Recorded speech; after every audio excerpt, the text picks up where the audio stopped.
मैंने आपको ना संस्कृत का जो डीओ की तरफ से प्रैक्टिस पेपर इश्यू किया है उसका पार्ट 1 आपको प्रोवाइड किया है और मैंने पार्ट 2 भी प्रोवाइड किया है आपको। तो वो आपने वीडियो अगर नहीं देखी तो आप डिस्क्रिप्शन में लिंक देखेंगे, आपको मिल जाएगी। बाकी आप 9th क्लास की प्लेलिस्ट है उसमें भी चेक कर सकते हैं। मेरी बात सुन रहे हैं? देखो, मैंने ना आपको जो ये चीज़ें समझाई है ना, बहुत डीपली समझाई है। आप उन वीडियो को देख लेना, ठीक है। और ये जो ग्रामर का पार्ट है ना, जो मैंने पार्ट 2 बनाया वो बहुत डीपली बनाया है। एक एक चीज समझाई है, ये कैसे करा है मैंने सॉल्व, ठीक है। अच्छे से आप उसमें देखना मैंने कैसे समझाया। यहाँ पे आंसर आप देखना, ठीक, ठीक है। इसका बेनिफिट भी मिलेगा आपको। अब वो वीडियो देखोगे आपको फायदा मिलेगा, ठीक है। अब इस वीडियो में ना मैं आगे कंटिन्यू करवा रहा हूँ। और देखिए यहाँ पर ये सारा है हमारा, ठीक है। अब ये ना खंड घा इस वीडियो में आपको मैं करवाने जा रहा हूँ, ठीक है। ये ना आपकी बुक की पैसेज है, ये आप तभी अच्छे से कर पाओगे जब आपने चैप्टर अच्छे से पढ़े हैं। देखो जैसे यहाँ पर देखो, यहाँ लिखा है प्रकृति प्रमुखाणी तत्वानी कतिपयानी। अब देखो यहाँ पर कति लिखा आ गया, तो कति मतलब होता है गिनती में आंसर देना है।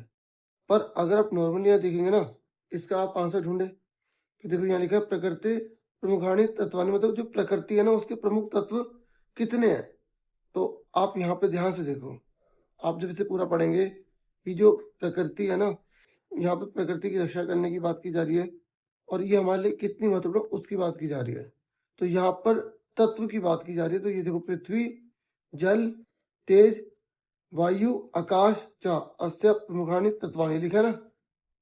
अब बच्चे यहाँ पर एक पद्य में क्या लिखेंगे बताओ, थोड़ा बहुत उसका अर्थ भी पता होना चाहिए। यहाँ पर कति आ जाए ना, इसलिए जितने भी क्वेश्चन वाले हैं ना उन सबके मतलब अच्छे से समझ लो, तभी आप अच्छे से आंसर कर पाओगे। क्योंकि बुक क्या है ना, थोड़ा टफ दे सकते हैं। यहाँ पे कति पूछ रहे कितने हैं, तो देखो कितने हैं, 1 2 3 4 5। तो यहाँ पे आपको पंच लिखना था, सुन रहे हो। अब ये आपको बुक से अच्छे से करने हैं, ठीक है। तो एक पद मतलब एक वर्ड में पूर्ण वाक्य पूरी लाइन में, ठीक है। तो ये बुक से आप उसकी हिंदी समझ के करना, कोई भी नहीं पैसे जा सकते, इसलिए मैं इसे नहीं करवा रहा हूँ, ठीक है। जो मेन है ना वो आपको बता रहा हूँ। जैसे कि मेन क्या है, यहाँ पर आपको ये उल्टी सीधी रहने से सीधी करनी है, ये अनव्यय है। वैसे मेन तो वो भी है, लेकिन जो है ना सेम तो आने के चांसेस के कम है, इसलिए, ठीक है। ये देखो, ये है ना निर्देशानुसार कि ये जो बोला गया उसके अकॉर्डिंग आंसर दो। जैसे कह रहा है यहाँ पे कर्तृपद कौन सा है, कर्तृपद मतलब तो कर्ता कारक।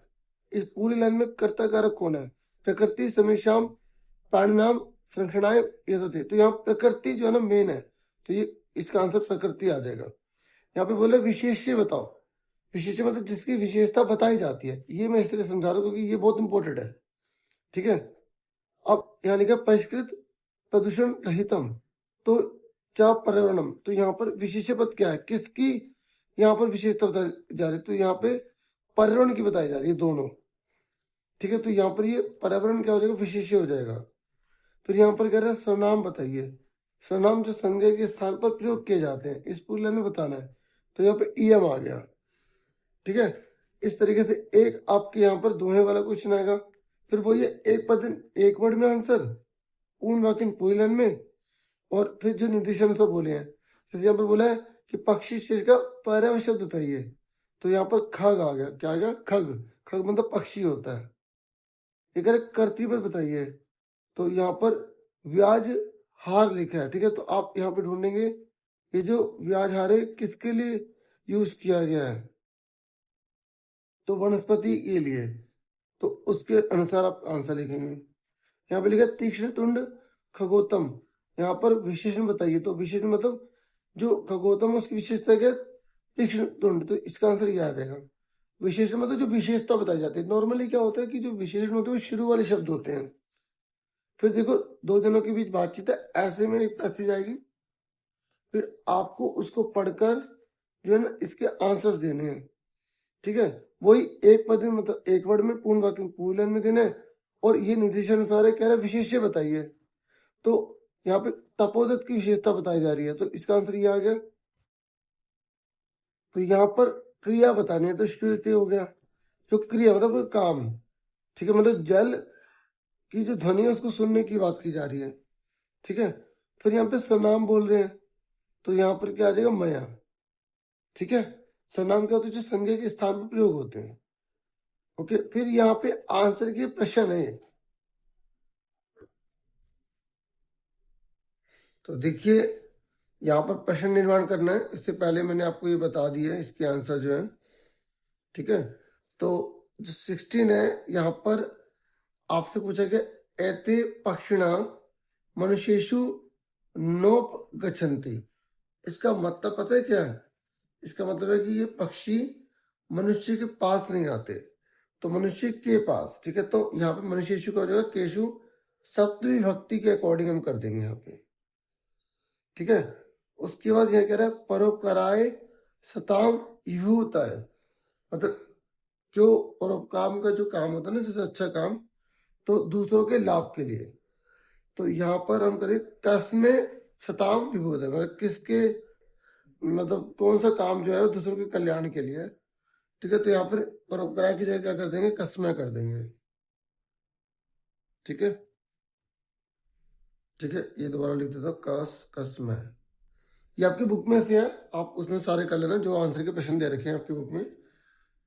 फिर कह रहे धेनु दोग्धुम अनुमतिम एव न दताती, मतलब देखो उस कहानी में जो एक पुरुष होता है वो गाय का दूध निकालने की कोशिश कर रहा होता है ना, उसको जो है ना गाय का दूध मिलता नहीं है। तो वही है कि गाय दूध भी नहीं निकालने देती। तो कौन, यहाँ पे का लिख देंगे, क्योंकि स्त्रीलिंग है तो उसके हिसाब से हम का लिख देंगे यहाँ पे। ठीक है, उसके बाद ये कह रहे अतिशय अनस्य या अनिष्ट तन्मना, मतलब बहुत ज्यादा जो अन्न होता है ना, लेकिन जो मन होता है उसके बाद बहुत कम हिस्सा लेता है वो, जो अन्न का जो हिस्सा है मन बहुत कम हिस्सा लेता है। तो यहाँ पे देखो कुछ हिंट ना मैं लास्ट से भी जाते से लिखा है, तो अगर आपको हिंदी नहीं पड़ी तो भी कोई दिक्कत नहीं है, आप उससे ही बता दोगे, अस्से कस्से बना दोगे। ठीक है, तो कई चीजें ये दो बार नहीं लिखना, ठीक है, एक ही बार लिखना है। अब उसके बाद जो है ना, यहाँ पर आपके एग्जाम में 17वें नंबर पर ना ये क्वेश्चन आएगा अनवे वाला। ये या तो आप कटिंग वाले तरीके से कर सकते हो, नहीं तो आपको नीचे मंजूषा दे रखी है कि जो नदी होती है ना वो अपना खुद का जल नहीं पीती, वृक्ष जो होते हैं वो अपने खुद के फल नहीं खाते, उसी के रिगार्डिंग यहाँ पे लिखा है यहाँ पर। ठीक है, अब जैसे किसी को इसकी हिंदी नहीं आ रही, अम्ब मतलब होता है जल, पानी। ठीक है, और तो पहले में तो अम्ब आएगा, दूसरे में फलानी आ जाएगा, और तीसरे में सस यम आ जाएगा, मतलब फसल। ठीक है, तो अब इसे करना कैसे है, देखो मैं इसीलिए तो वीडियो लेकर आया हूं। अनवे वाला क्वेश्चन जब भी आ जाए तो आपको क्या करना है, ये लिखा और ये लिखा। ठीक है, तो आप कटिंग वाले तरीके से करेंगे। ठीक है, ये देखो ये नद्दे लिखा है, नद्दे लिखा है, इस कटिंग से कटिंग कट गया। ठीक है, फिर ये लिखा है स्वमेव, ये स्वमेव से स्वमेव कट गया, ना से ये ना कट गया। देखो ये ना संधि आपको इसको दे रखी है, विच्छेद करना आना चाहिए। तो ना जब अम्ब, और देखो ये जो अम्ब है ये यहाँ लिखा, ये लिखा, लिखा है ना, ये थोड़ा सा पीछे करता हूँ, यहाँ देखिए ध्यान से, ये लिखा, तो इसमें ये आ जाएगा। तो जो जो कट रहा है ना वो सारा काट देंगे, जो बचेगा उसमें, और वो देखेंगे एमसीक्यू में दे रखा है, आप लिख देंगे। ऐसे ना से ना काट देंगे, जैसे हमने यहाँ पे जो है ना ये काट दिया, पिबंती से पिबंती काट देंगे। तो अब इस पूरी लाइन में बच क्या रहा था, अम्ब बच रहा था, तो अम्ब भी तो लिखा न, जल, अम्ब मतलब तो जल, पानी, नदी अपना पानी खुद का नहीं पीती। अब आगे देखो ये लिखा वृक्षा, ये लिखा वृक्षा से वृक्षा कट गया, स्वयं से स्वयं कट गया, ना खदंती, खदंती ना, तो ये आगे से जो भी है कट गया होगा। ठीक है, और यहाँ पर बच क्या रहा है फलानी, तो फलानी देखो यहाँ पे लिखा है, हाँ लिखा है, आ गया। फिर वारी वहा, तो ये लिखा कट गया। फिर खलू से खलू कट जाएगा, खलू का ये रहा। फिर अब बचा ही एक ही तो बचा है, तो वो नीचे लिखा ही हुआ है। ठीक है, फसल मतलब यहाँ पे लिख देंगे, खत्म। अब ये करो ये करो, ये थोड़ा मुश्किल होता है, इसका अर्थ समझ के अपने आप लिखना पड़ता है, फिर इसका आंसर करते हैं। ठीक है, यहाँ पर सरस्वती माता से प्रार्थना की जा रही है, उसी के रिगार्डिंग आंसर है। प्रार्थना करेगी, हे माँ आप अपनी वीणा बजाइए और प्रकृति में सुंदरता जो है आपकी वजह से सब कुछ है उसे और जरा फैलाइए, उसी के रिगार्डिंग यहाँ पर आपकी बुक में यहाँ पे दे रखा है, तो वो यहाँ पर बता रखा है। इसका आंसर मैं बता रहा हूँ आपको। देखिए यहाँ पर, हे देवी, आपने जो वीणा मधुर में बजाई थी ना, उसको सुनकर जो लता है उसका जो स्वभाव शांत है ना, तो वो धीरे धीरे जो वो चलती है। तो यहाँ पर एक, फिर दो, फिर उसके बाद यहाँ पे जो वीणा का जो नादीन हो रहा है ना, वो पूरी की पूरी जो प्रकृति है उसको प्रमोदिता कर देता है, बहुत मतलब उल्लास से भर देता है। इस तरीके से आपको यहाँ भर देना है। और देखो ये कुछ कुछ चीज आपको मिलेंगी, आपको यहाँ से हेल्प मिल भी सकती है और नहीं मिल सकती। तो मैं बच्चों को एडवाइस करता हूँ कि अन्वय कर लो, दोनों में से एक करना होता है। अब ये जो है ना 80 नंबर पर, ये आपके चैप्टर में से आपने जो भी बुक है ना आपकी संस्कृत की, उसमें चैप्टर्स की आपको अच्छे से लाइन आएगी, तभी आप इसको सीधा करके लिख पाएंगे। ठीक है, यहाँ पे आपको लाइन से लगाना होगा। ये मैंने आंसर कर दिया है और मैं आपको इसकी हिंदी समझा देता हूँ। उससे पहले ये अपने पाठ पढ़ा होगा। एक बच्चा होता है, वो स्कूल नहीं जाता, वो कहता है मैं तो खेलूंगा, तो अलग अलग जो जीव है उनको बुलाता है कि भाई मेरे साथ खेलो, लेकिन सब बिजी है। तो हमें भी अपने काम को ईमानदार से करना चाहिए, अपने काम में बिजी रहना चाहिए और उसी में हमें अपने आप को आगे बढ़ाते रहना चाहिए। यहाँ पे उसी के रिगार्डिंग है, हमें बहुत अच्छी शिक्षा संस्कृत से मिलती है, जो कि यहाँ पे हमें मिली भी है। ठीक है, तो यहाँ पर सबसे पहले लाइन ये वाली आएगी। ठीक है, क्योंकि उस बच्चे ने ना जो मधुमक्खी जो पुष्प के उद्यान में मधुर को इकट्ठा कर रही थी ना, मतलब मधु को, मतलब शहद को इकट्ठा कर रही थी, उससे बोला कि ऐसा करो मेरे साथ खेल लो। ठीक है, तो उसने 2-3 बार उससे जो है बुलाया, खेलने के लिए कहा उससे कि भाई मेरे साथ खेल लो। फिर क्या हुआ कि उस मधुमक्खी ने उस बच्चे की पुकार सुनकर ना, मतलब उसने अनसुना कर दिया। ठीक है, उसके आह्वान को उसे तिरस्कृतवान कर दिया कि भाई मैं नहीं सुन रही, क्योंकि वो अपने काम में बिजी थी, है ना। अब कोई अपने काम में बिजी तो कैसे छोड़े, लेकिन उस बच्चे ने उससे हट करा, बार बार हट करा। ठीक है, कि भाई आप ऐसा करो, मतलब मेरे साथ खेलो।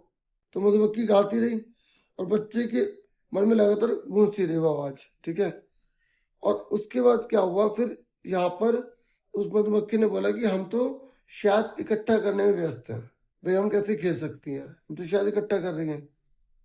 फिर क्या हुआ, और उसने बोला कि इस अहंकारी कीड़े की बकवास बहुत जो है ना हो गई, मतलब उसने मतलब उसे अहंकारी कहने, चलो छोड़ो ही नहीं कहती कि और चलते हैं। उसे अभी भी मतलब बच्चों को अपने ऊपर ज्यादा था। ठीक है, उसके बाद क्या हुआ यहाँ पर, फिर इसने कि आई चटक कपोत मनुष्य से मम मित्रम भविष्यसि, ये बात नहीं। ठीक है, तुम मेरे मित्र बनोगे। तो यहाँ पर पक्षी के लिए वो बोल रहा है। अब पक्षी से इसके बाद क्या हुआ, फिर उसने यहाँ पर बोला कि भाई देखो तुम ऐसा करो, इस सूखी घास को छोड़ दो। ठीक है, मैं तुम्हें स्वादिष्ट खाने योग्य मतलब जो चीजें दूंगा, मतलब ठीक है। तो जो भी है, जैसे यहाँ पे कौलान देने की बात की, तो जैसे नाल जैसा वो दूंगा। तो उसने फिर क्या बोला, फिर मैंने बरगद के पेड़ की शाखा पर घोंसला बनाना, भाई मैं कैसे तुम्हारे साथ खेल सकता हूँ। तो इस तरीके से अगर आपने लाइन एक एक पढ़ी है ना चैप्टर में, तो फिर आप उसको पहले उल्टे सीधे लिख दोगे, फिर आपको नहीं पहले क्या होता फिर ये होता फिर होता। ये थोड़ा मुश्किल है, लेकिन चैप्टर जो डिटेल में डीपली पढ़े ना तो वो कर लेगा। कई बार ना सेम आ जाती है पुराने पेपर्स की। तो मैं आपको जो अगली वीडियो देने वाला हूँ, वो आपको संस्कृत के पेपर की दूंगा, जो पिछले साल का हो सकता है, आंसर की के साथ दूंगा, हो सकता है ये वाला सेम आ जाए। ठीक है, तो आप पुरानी वीडियोस भी मेरी देख सकते हैं। और बाकी ये जो है प्रैक्टिस पेपर से भी सेम आया हुआ कई बार, तो आप इसको भी अच्छे से कर लेना। ठीक है, अब 19 क्वेश्चन में पता है क्या है, ये हर चैप्टर में वर्ड मीनिंग दे रखे हैं। तो जिस बच्चे ने हर चैप्टर की वर्ड मीनिंग पढ़े हैं तो वो कर लेगा। ये कह रहा है निदाग दिवस है, इसका मतलब होता है गर्मी की बात चल रही है। मंजरी का मतलब होता है आम की जो कुसुम है, फूल है। तो आपको इनमें से चारों आंसर बताने हैं। ये आप देखो मैंने लिख दिया कि चैप्टर 5 में है, ये चैप्टर जो है ना 5 में मिल जाएगा आपको। ठीक है, या आप 1 में 2 में चेक कर लेना। ठीक है, मैंने आईडी के हिसाब से लिख दिया है। ठीक है, और मराले मतलब होता है हंसे के लिए, इसके ज़्यादा चैप्टर 4 में मिलेगा वर्ड मीनिंग, जो आपके हर चैप्टर में दे रखे हैं उसमें से। धनवी का मतलब क्या है, धनुर्धर, ये आपको चैप्टर 8 में मिल जाएगा। फिर ये भी वर्ड मीनिंग वाले ही हैं, लेकिन थोड़ा सा अलग हो सकते हैं। जैसे यहाँ लिखा है बभंज, मतलब तोड़ देना, मतलब भग्न कृत्यवान, तो ये इसका आंसर घा है। आप देख रहे हैं। फिर कुक्षो का मतलब क्या है, यहाँ पे जो है ना गर्भ से मतलब नहीं, यहाँ पे सज्जनाना मान है, मतलब जो उसके लिए उसकी जाता है सज्जन वगैरह के लिए, उनके लिए। और अरि मतलब होता है दुश्मन, तो यहाँ पर ये शत्रु आ जाएगा। और क्या लिखा है प्रष्टुम, मतलब एक तरह से क्वेश्चन करना, तो यहाँ पर ये आ जाएगा। इस तरीके से ये आंसर होगा। तो मैंने पूरा पेपर समझा दिया। मैं इस जो भी मैंने आपको पार्ट्स में वीडियोस प्रोवाइड किए ना, 3 पार्ट्स में, इनको जोड़ के भी एक पूरी वीडियो प्रोवाइड कर दूंगा ये वाली, ताकि आपकी और अच्छे से प्रैक्टिस हो जाए और आपको तीनों पार्ट ढूंढने ना पड़े। ठीक है ना। बाकी जब तक मैं अपलोड नहीं करता, आप डिस्क्रिप्शन में दोनों पार्ट देख लेना, ग्रामर वाला पार्ट जरूर देख लेना, बहुत फायदा मिलेगा। और भी मैं आपको back to back videos provide करूंगा, प्लेलिस्ट में चेक करते चले जाना। ठीक है। लैटर से जुड़ी हुई, चित्र से जुड़ी हुई, ट्रांसलेशन से जुड़ी हुई, लगातार वीडियोस आपको मिलेंगी। ठीक है। अब एक एक दिन में मैं आपको पता है, जो बच्चे पुराने जानते हैं, एक एक दिन में 12 तक वीडियो भी अपलोड कर रहा हूँ अलग अलग क्लासेस की। 11 आप जब सब्सक्राइब कर लेते तो आपको आराम से दिख जाते कि क्या क्या है, तो आपको परेशानी ना हो, इसलिए मैंने प्लेलिस्ट बना रखी है अलग अलग क्लासेस की। Thank you for watching.